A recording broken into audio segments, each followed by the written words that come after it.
I'm going to get rid of that. I'm going to define regular expression. The text is going to be this information here, so the scrape attribute.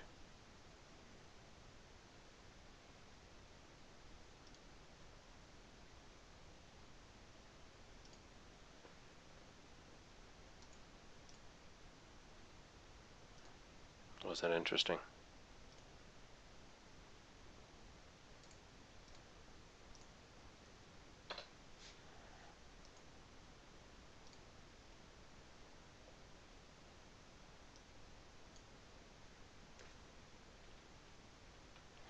Okay, so the text, I'm just going to code this in with the bubbles here. Scrape attribute.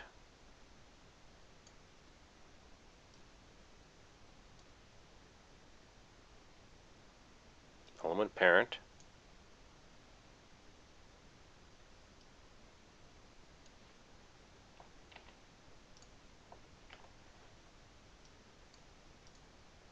Attribute to scrape inner HTML.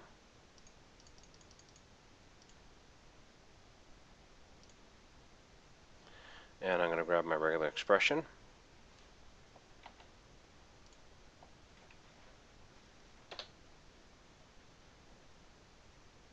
So there we have it all. Let's say OK. Let's say OK. Let's see if this actually works. Okay, I think something's open, so I'm just going to switch views. And look at that. Okay, so what it's actually done to us, it's actually scraped out some sites. So our search might be a little restrictive.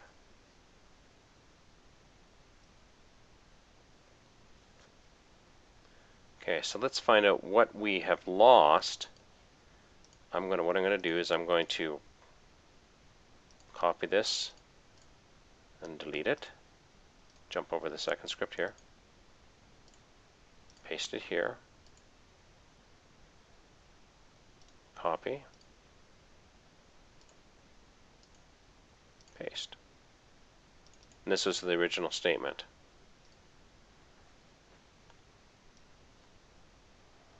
Okay, so we're back to having 44. So let's see what's going on here. So story image.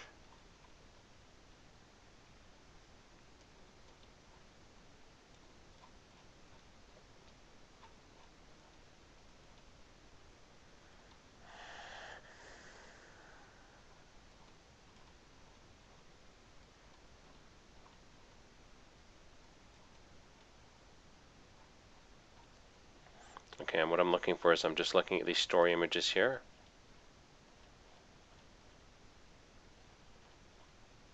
I don't care about any of the other.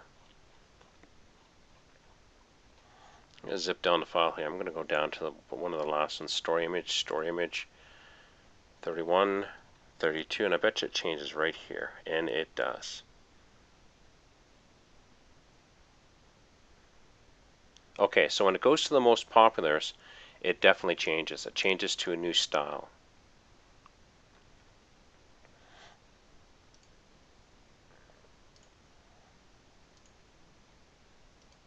And I copy.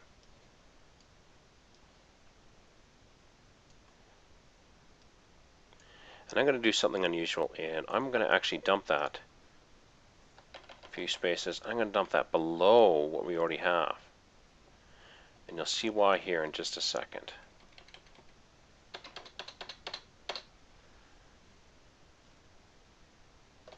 Okay.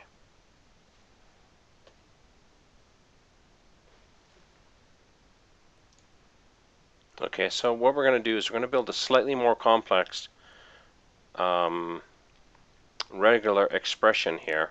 Now, I could do this a simpler way if I wanted to.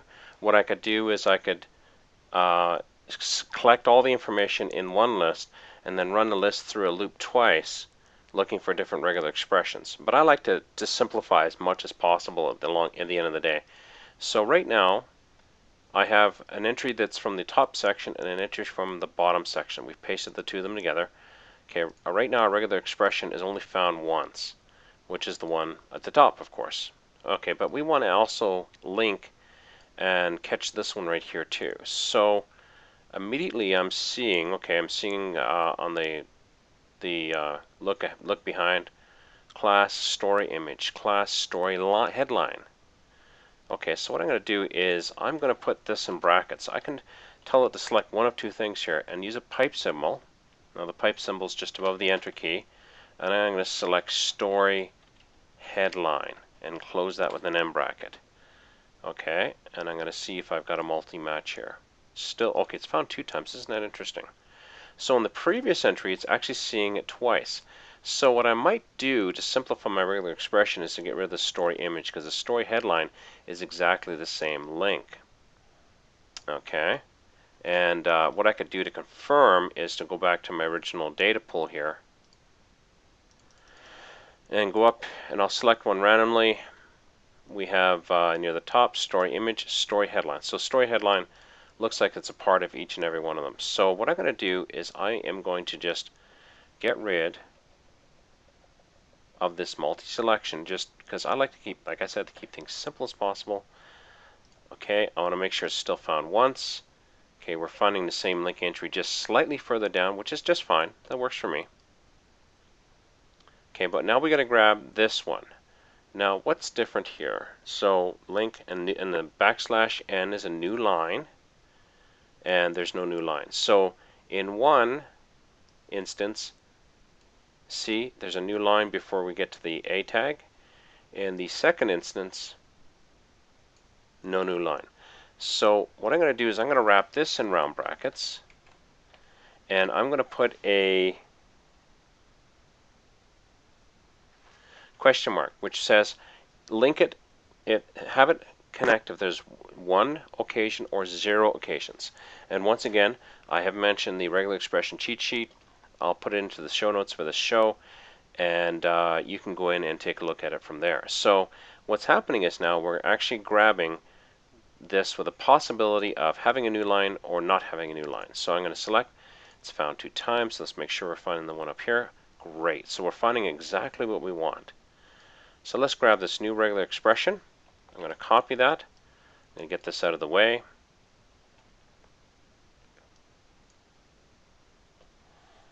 Okay, I'm going to cheat here. I'm just going to run this node to clear out those. And I'm going to edit this one here.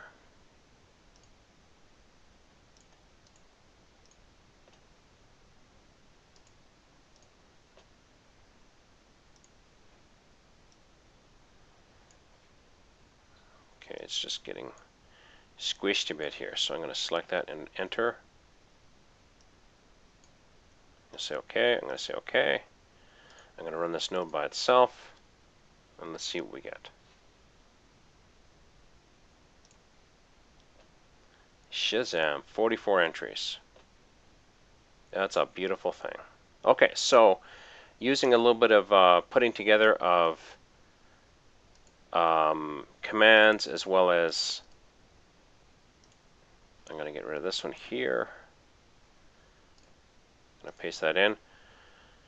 I'm going to run the code as a complete unit, and I'm still seeing 44, which is exactly what I want to see.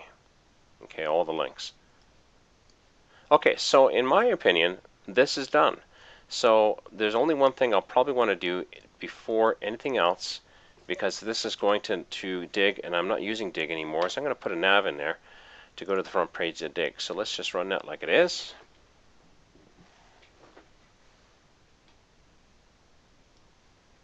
Okay, now it's showing 33. So you see how changing one command can alter everything else. So let's go down here. We're seeing all that information in here. Now what I'm going to do, like I said, there's a lot of JavaScript on this page. So what I'm going to do is I'm going to say wait for element.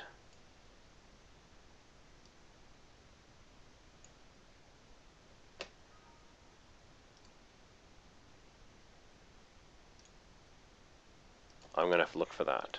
Okay, let's try that again. Okay, see here now? Perfect. So what happened was, as soon as I put the link in just to go to it, it was loading up the top elements, and the web browser was coming back to us saying, okay, the page is loaded, but in reality it wasn't. JavaScript in the background was still loading up the bits and pieces from the page from their Diggs database. So what I did was I just looked for an element near the bottom that should never change. Something that should just be there. I could chose community, but I chose something at the end of the page is what I'm getting at. I probably wouldn't choose like a link like this because as soon as it's 2004, then this wouldn't work. So, but I could have. It's up to me how I want to code things. But now I'm definitely getting my 44 links, and that's exactly what I want. Now that I've got this functionality working, what I want to do is I want to wrap this into a subroutine, which is called the define. Now you can find the define command inside of data commands. Is it data commands? I'm so used to just typing it in.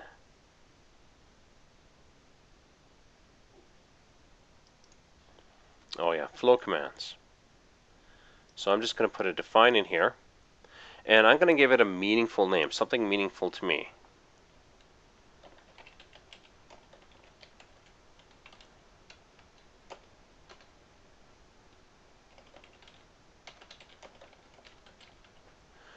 Scrape dig for entries. Now I'm not passing anything to it. Now with a define, I can either make it a function or a command. Now command, once it's created, I'll show you here, it'll just show up underneath my commands and it'll be a blue bubble. Okay. What I'm going to do first though is I'm going to grab all these pieces in here that I went in and put together.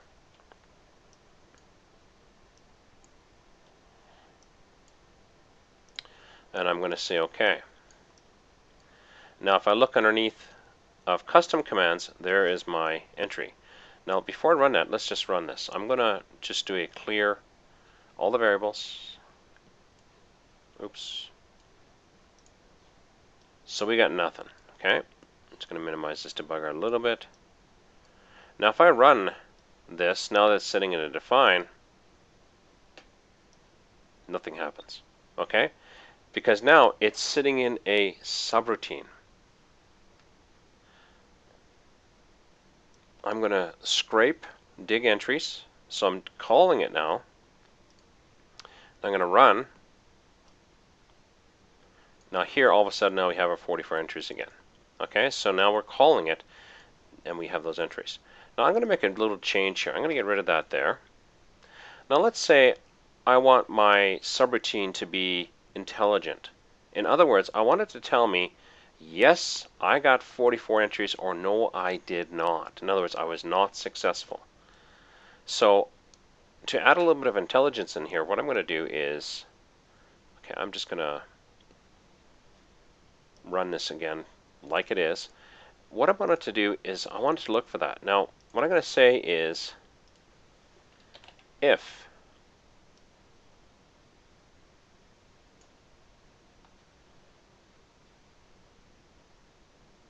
and I'm going to tell it to look for an element on the page. Exists, and I'm going to look for the element. Because I'm using it as a qualifier for my page, I'm also use it as something to find. Then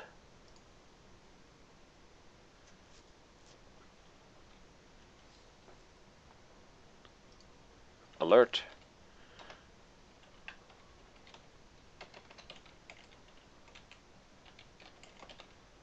Okay, and right now I'm just going to kill it. I'm just going to stop the script because I don't want it to actually pull it up. Okay, let's run it. Okay, so it found it. So that's what I wanted to see. Now I'm going to modify this a little bit. I am going to go in here. I'm going to edit this, and I'm going to just copy this entry, edit the if statement, and I'm going to get rid of this. I'm going to put a not in here. Okay? So in other words, if that doesn't exist, okay? And I'm going to throw this in here.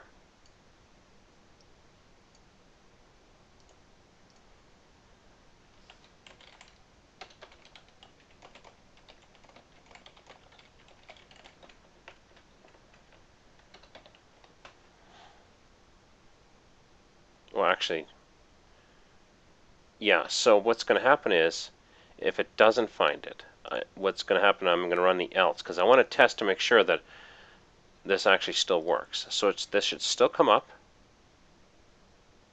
Okay, so dig is not responding. So it's telling me that it actually still found it on the page. So it would run the else instead of the then. So what I'm going to do is I'm going to place this into here. I'm going to place this into here. I don't need this. Okay. So if I run this, just chugs along, gets me my entries, and life is good.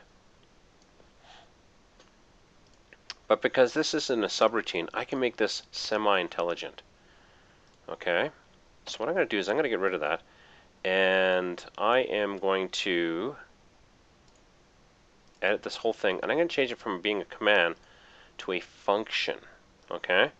Now a command just does a set of things. It might return a list to us or whatever, or it might be setting global variables. And a global variable is a variable that can be seen inside of the subroutine and outside of it.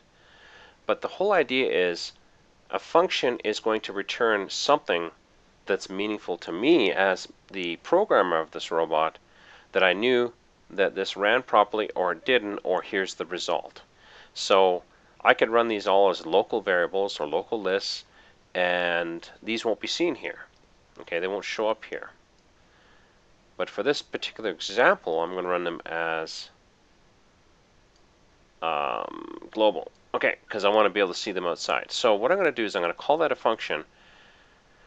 And here, instead of stopping the script,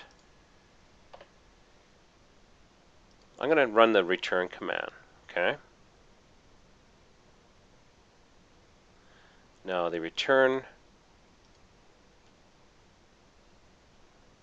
is sitting underneath the flow commands again. And I'm going to return a value of -1. And -1 says to me, in my grand scheme of things, dig can't be found. Now, it doesn't matter what I use. I could use anything that I want. But if it does find it, then it's fine. And I'm actually going to get rid of this alert because I don't need it anymore. I know this works. Now let's go down here. Now, we also know that we should be grabbing 44 entries. Actually, I'm not going to worry about it. What I could do is I could do another return. I could do another if statement here and say if list A is equal to list. Actually, that's a good idea. I want to make sure I've got the same number of URLs as I do entries.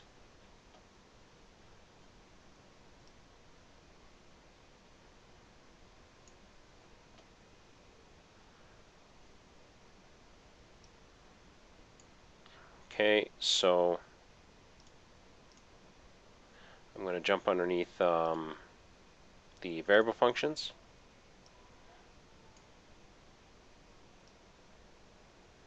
If list total titles is not equal to, not equals is a exclamation equals, list total URLs, then for now I'm just going to do an alert. I want to make sure this is actually working without further complicating it.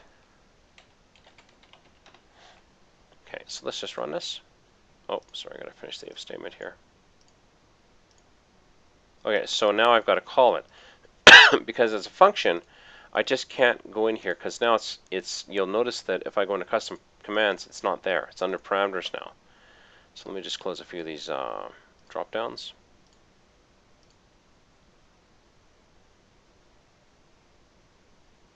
Custom functions, there it is. But I can't just drop it in here because now it's going to return something to us. So I'm going to do a set command.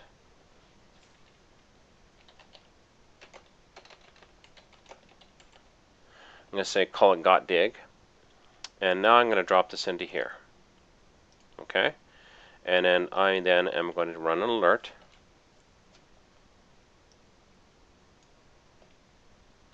and I am going to put the got dig into the alert. See what it comes back with. Let's run this. Nothing. Okay, so the reason why I got nothing was everything worked just fine. Okay, I'm going to get rid of this here. Now, this did not get flagged, so I'm going to change this now to return as well.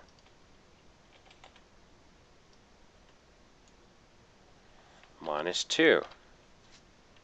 Now, it would behoove me to use my notepad here and go to the end here.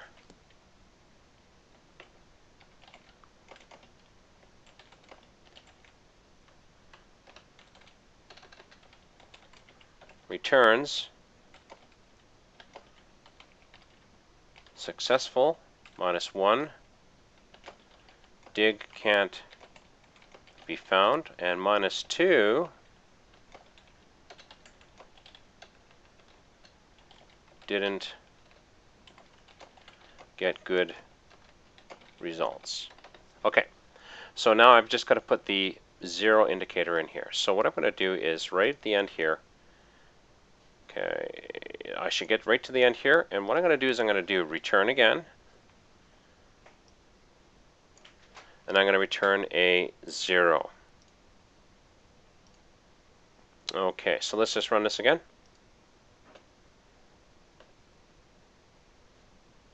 Shazam, we got a 0. Let's look at our debugger here. We have a 0. Okay, so let's look at the concept of local and global variables. Okay, I'm going to introduce this more, but I'm just going to give you a quick introduction. Right now, underneath of the add list to list, we have the ability to, let's go and edit it. Remember earlier we said don't delete duplicates? We also have the ability to define the list scope. Now what scope means is where can this variable be seen? When we say it's global, that's saying to UBot it can see it everywhere. If we have 15 tabs here, a million subroutines, I could create something, a variable here in this define, and grab it in another define. Now that sounds pretty jammy, but what happens is you're going to have a lot of variables that could conflict with each other. Let's say inside of a define, you named a variable URLs, and it's a global variable, and or it's a global list, I should say. Now, what happens is, let's say you're using that same list name inside of the main routine or outside of the subroutine. What would happen is, and let's say it's used for a different feature, what would happen is this subroutine would alter your variable's results. In other words, the list would completely change, and it would mess everything up for you. Now, there is a little bit of a gotcha. If I do clear list and edit it for a clear list, there's no way to clear a list outside. Now let's do ourselves a little trick here. I'm going to do a clear list, and I am going to select URLs, and I'm going to add item to list, URLs, test. Okay, and I'm going to say don't delete, and I'm going to leave that as a global variable. Okay? Now, what I'm going to do now is I'm going to go inside of here, and I'm going to edit this and call this a local variable. The scope is local to the subroutine, to the define. So the minute we step back with a return or this closes and goes back to our main flow program outside of this define, the entries are lost. They're basically thrown away.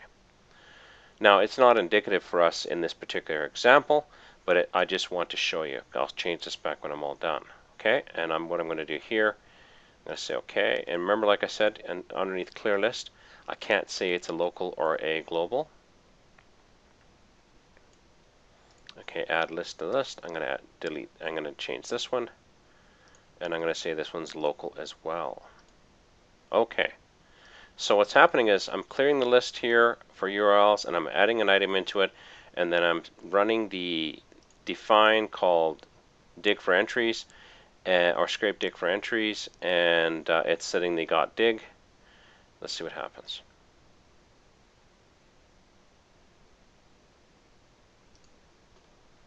Okay, can you see the problem? Even though we set URLs outside, now let's just do a pause here.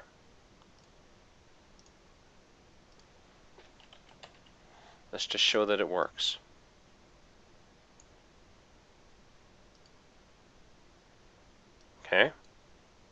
So under URLs, I have test. I'm going to hit the run. And you also notice that we don't see when those things are being set. Let's do another pause here. Inside. Before we get and return,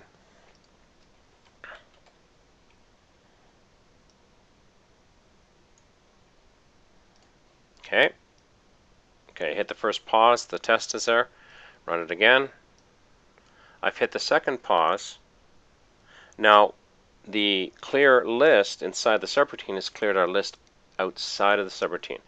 Got to remember this. This is very important because if you do a clear list or a clear table inside a subroutine thinking you're not going to alter the one outside, you're going to be in trouble. Okay? Just so you know. But we're not setting any values because what's happened is the debugger is looking at global values only. Global values only. That's all it cares about.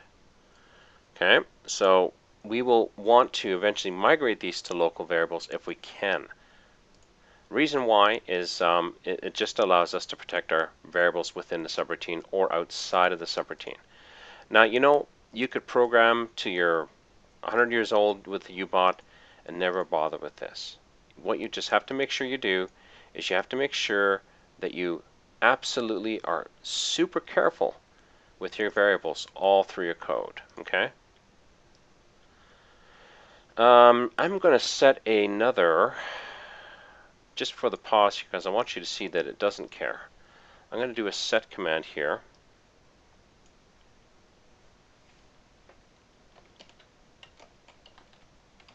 I'm going to call the variable I'm hidden, and I'm going to change its from global to local.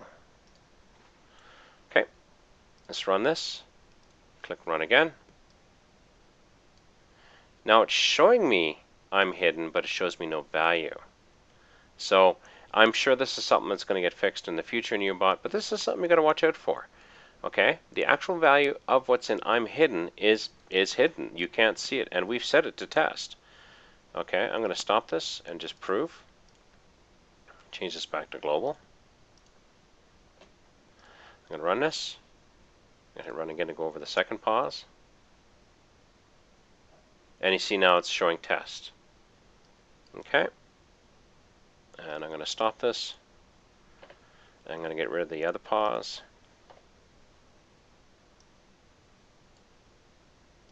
Rid of these extra superficial statements that we don't need.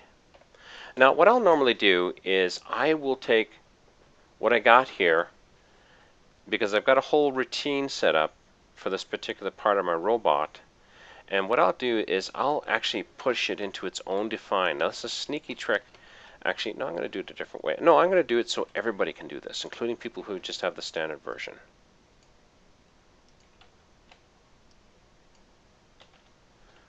I'm going to create a define called temp, okay, and I'm going to drag everything into it.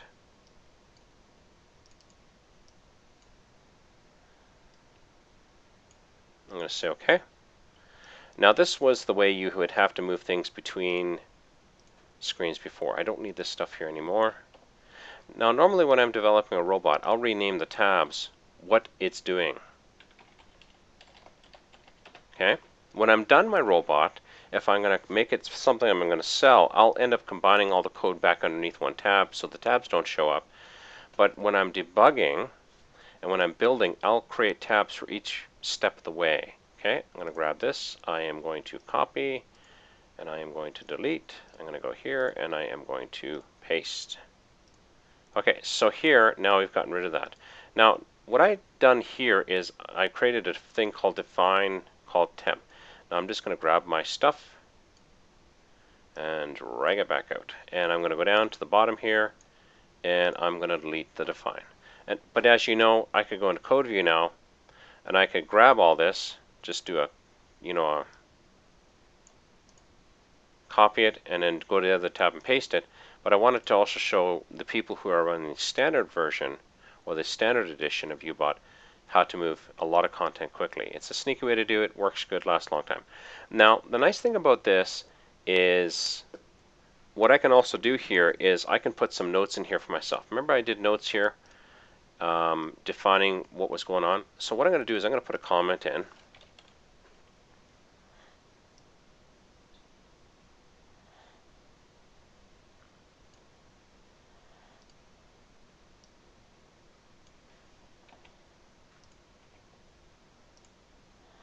Okay, so I am now going to just drop it. Oh, give me a second. I gotta.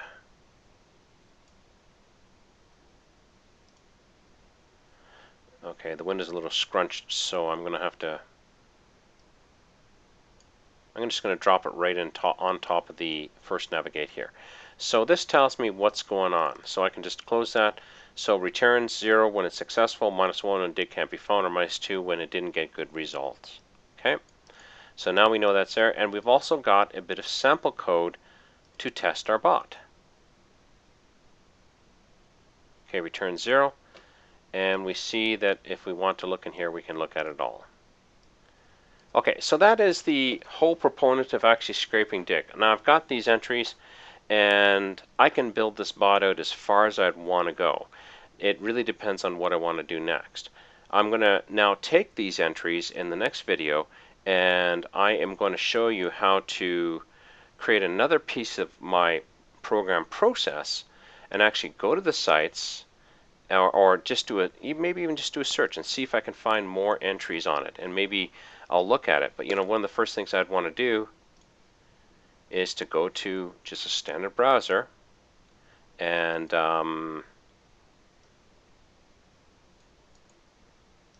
copy, plug it into Google, see if I'm going to get what I want to see, Oh, isn't that interesting? So I can see. Now what I can do is I can just maybe scrape the results. And that gives me an idea how many results are actually being found. What I'm going to do is I'm going to just put it into quotes. And quote. So it looks like that's something that's been kind of syndicated all over. So it might give me an idea. And when we're putting it into quotes, it gives us more of an exact return. Let's just take a look at our results here.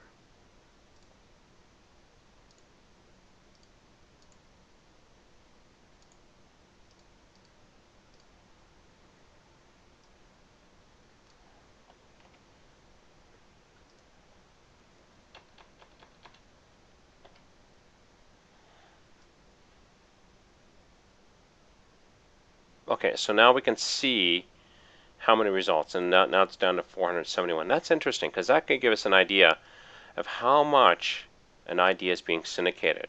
Let's just take another idea in the list here.